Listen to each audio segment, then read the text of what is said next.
بسم اللہ الرحمن الرحیم۔ السلام علیکم ناظرین۔ حضرت ابراہیم علیہ السلام کی عمر تقریباً 86 سال کی ہو چکی تھی۔ اولاد کی نعمت سے محروم تھے۔ انہوں نے اللہ پاک کی بارگاہ میں کچھ اس طرح دعا کی کہ اے میرے رب، مجھے نیک اور صالح بیٹا عطا فرما۔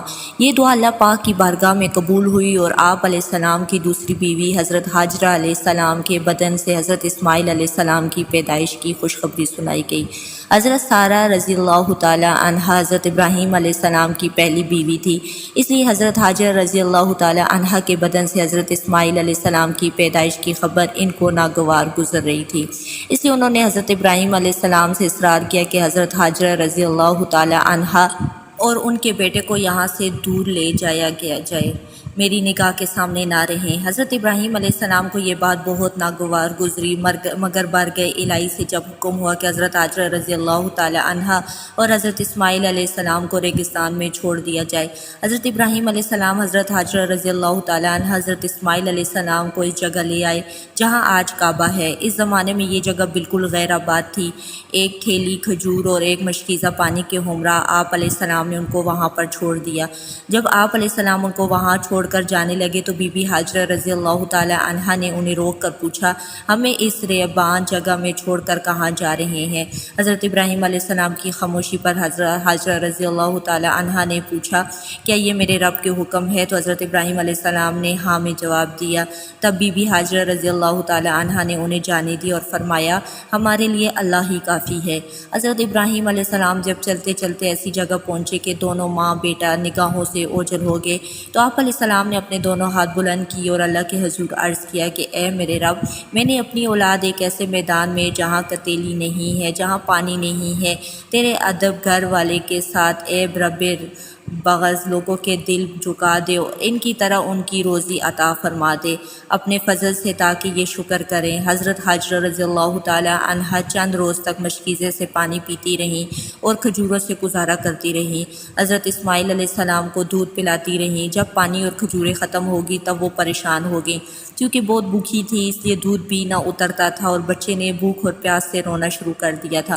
بچے کی بے چینی دیکھ کر حضرت حاجرہ رضی اللہ تعالی عنہا نے پانی کی تلاش شروع کر دی اور وہ صفا پہاڑ پر چڑھی کہ شاید کوئی اللہ کا بندہ نظر آ جائے یا کہیں سے پانی مل جائے، مگر کچھ نظر نہ آیا۔ پھر وہ واپس وادی میں آ گئی اور پھر وہ دوسری پہاڑی پر مروہ پر چڑھی، کہیں پانی نظر آ جائے۔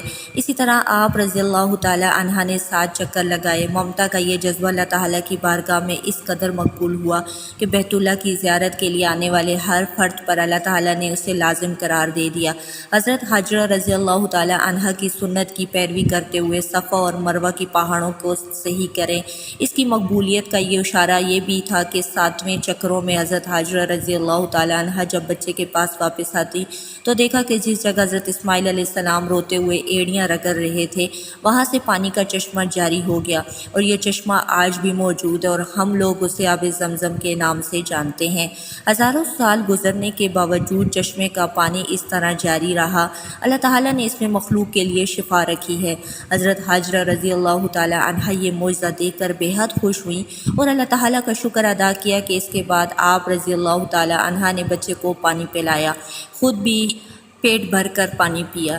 اسی وقت اللہ تعالیٰ کی طرف سے ایک فرشتہ نازل ہوا اور ان کی طرف سے وحی سنائی، اے حاجرہ، آپ خوفزدہ نہ ہوں، اللہ تعالیٰ آپ کو اور اس بچے کو ضائع نہیں ہونے دیں گے، کیونکہ یہ اللہ کا گھر ہے، یعنی مقام بیت اللہ ہے، جسے اس بچے نے آپ کے اس باب کی تعمیر کرنا تھا۔ کچھ عرصے کے بعد جرا نامی ایک قبیلہ پانی کی فراوانی دیکھ کر حضرت حاجرہ رضی اللہ تعالی عنہا کی اجازت سے یہاں آ کر آباد ہو گیا۔ حضرت اسماعیل علیہ السلام کا بچپن اسی قبیلے کے درمیان میں گزرا تھا۔ ابھی حضرت اسماعیل علیہ السلام بچے ہی تھے کہ حضرت ابراہیم علیہ السلام نے خواب میں دیکھا کہ حضرت ابراہیم علیہ السلام اپنے لخت جگر کو اللہ تعالیٰ کی راہ میں قربان کر رہے ہیں۔ آپ علیہ السلام نے مسلسل 3 راتیں ایک ہی طرح کا خواب دیکھا، لہٰذا آپ کو یقین ہو گیا کہ یہ خواب یقیناً اللہ تعالیٰ کی طرف سے ہی ہے، اور آپ علیہ السلام نے اللہ تعالیٰ کے حکم کی تعمیر کا ارادہ فرمایا اور اپنا تمام خواب اپنے بیٹے کو سنایا۔ حضرت اسماعیل علیہ السلام سے پوچھا کہ میرے بیٹے، میں تمہیں اپنے خواب کے پیش نظر اللہ کی راہ میں قربان قربان کرنا چاہتا ہوں، بتاؤ تمہاری کیا رائے ہے؟ اس پر حضرت اسماعیل علیہ السلام نے انتہائی تحفظ کے ساتھ فرمایا کہ بابا جان، آپ اللہ کے نبی اور ان کے برگزیدہ بندوں میں سے ہیں، بے فکر ہو کر اللہ کے حکم کی تعمیر کریں، انشاءاللہ آپ مجھے انتہائی صبر والا پائیں گے۔ چنانچہ یہ دونوں اللہ کے بندے اپنے اللہ کے لیے گھر سے نکل پڑے۔ روایت میں آتا ہے کہ ابلیس نے انہیں ناکام بنانے کے لیے کئی طریقے اپنائے۔ سب سے پہلے وہ بی بی ہاجرہ رضی اللہ تعالی عنہا کے پاس پہنچا، یہ بتایا کہ حضرت ابراہیم علیہ السلام اپنے بیٹے کو اللہ کی راہ میں قربان کرنے جا رہے ہیں۔ اس پر بی بی ہاجرہ رضی اللہ تعالی عنہا نے فرمایا کہ اسماعیل ہماری اکلوتی اولاد ہے، ابراہیم علیہ السلام ایسا نہیں کر سکتے۔ پھر ابلیس نے کہا کہ وہ اللہ کے حکم کے مطابق کر رہے ہیں، مگر بی بی ہاجرہ رضی اللہ تعالی عنہا نے فرمایا کہ اگر یہ میرے خالق کی رضا ہے تو میں اس پر راضی ہوں۔ جب یہاں ابلیس کے سارے وار ناکام ہو گئے تو اس نے حضرت ابراہیم علیہ السلام کو اکسانے کا فیصلہ کیا اور ان کے دل میں باپ کی شفقت کو ابارنے لگا۔ ہاں اے ابراہیم، اسماعیل علیہ السلام آپ کی اکلوتی اولاد ہیں، آپ عمر رسیدہ ہیں اور انہی سے آپ کی نسل ہے، یہ آپ کیا کرنے جا رہے ہیں؟ اس پر حضرت ابراہیم علیہ السلام نے جواب دیا، مجھے میرا بیٹا اللہ نے دیا ہے اور یہ میرے پاس اللہ کی امانت ہے اور اللہ کے حکم پر راضی ہوں، جسے چاہے حکم دے ہم اس کے تابع ہیں اور فرما بردار ہیں۔ آپ کے جواب سے ابلیس کو سخت مایوسی ہوئی، لیکن اس نے آپ علیہ السلام کو بہکانے کی ناکام کوشش جاری رکھی، حتیٰ کہ اس نے حضرت اسماعیل علیہ السلام کو بھی بہکایا اور یہ اپنے مقصد پر ڈٹے رہے۔ حضرت اسماعیل علیہ السلام نے فرمایا، میں اپنے رب کی رضا میں راضی، میرے رب نے میرے بابا کو خواب میں براہ راست قربانی کا حکم دیا اور انبیاء کرام کے خواب سچے ہوتے ہیں۔ کہا جاتا ہے کہ ابلیس نے انہیں 3 مرتبہ قربان جانے کی راہ میں حائل کرنے کی کوشش کی اور تینوں مرتبہ حضرت اسماعیل علیہ السلام اور حضرت ابراہیم علیہ السلام نے ابلیس پر کنکر برسائے اور اسے کامیاب نہ ہونے دیا۔ یہی وہ سنت ہے جسے ہر سال حاجی دہراتے ہیں اور یہ سنت رنی کہلاتی ہے۔ بالآخر دونوں باپ بیٹا وادی منع میں پہنچے جہاں حضرت اسماعیل علیہ السلام کو ذبح کرنا تھا۔ تب کائنات نے وہ منظر دکھایا جو اس سے پہلے کبھی نہیں دکھایا گیا تھا اور نہ شاہد قیامت تک کوئی دیکھ پائے گا۔ زمین آسمان ساکت ہیں، کائنات حیران ہے، فرشتے عرش سے زمین پر عجب نظر سے دیکھ رہے ہیں۔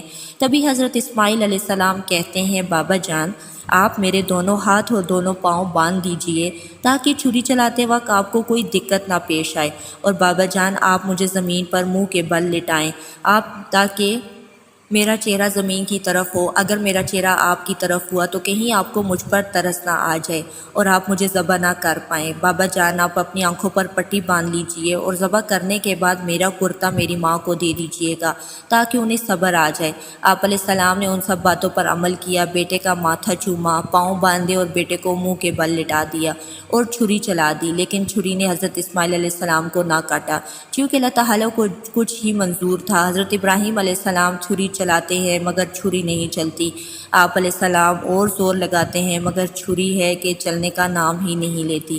آپ علیہ السلام چھری سے فرماتے ہیں، اے چھری تو کیوں نہیں چلتی؟ میرے ننھے اسماعیل کا گلا تو بہت نازک ہے، تو کیوں نہیں چلتی؟ عرش پر فرشتے خاموش ہیں، زمین پر ایک انسان کا اللہ سے محبت کا عجیب منزل دیکھ رہے ہیں۔ تب اللہ تعالیٰ حضرت جبرائیل علیہ السلام سے فرماتے ہیں، اے جبرائیل جاؤ اور جنت سے مینڈا لے جاؤ، میرا خلیل پیچھے نہیں ہٹے گا، اور جاؤ اس کی قربانی کرو۔ تب جبرائیل علیہ السلام جنت سے مینڈا لے جاتے ہیں اور حضرت اسماعیل علیہ السلام کو چھری کے نیچے سے ہٹا دیتے ہیں اور مینڈا رکھ دیتے ہیں۔ اب چھری کو چلنے کی اجازت میری اور چھری چل گئی۔ حضرت ابراہیم علیہ السلام کے ہاتھوں پر گرم خون لگا اور آپ علیہ السلام کی زبان سے بے ساختہ نکلا، اللہ اکبر، یا اللہ تیرا شکر ہے۔ مگر جب آنکھوں سے پٹی ہٹائی تو حضرت اسماعیل علیہ السلام سے ہی سلامت ایک طرف کھڑے ہیں۔ حضرت ابراہیم علیہ السلام کی تابعداری اور حضرت اسماعیل علیہ السلام کی فرمانبرداری بارگاہ الہی میں قبول ہوئی اور اللہ تعالیٰ نے حضرت اسماعیل علیہ السلام کو ذبح ہونے سے بچا لیا اور ان کی جگہ جس جانور کی قربانی دی گئی اس کے متعلق روایت میں آتا ہے کہ وہ جنت سے لایا گیا ایک مینڈا تھا۔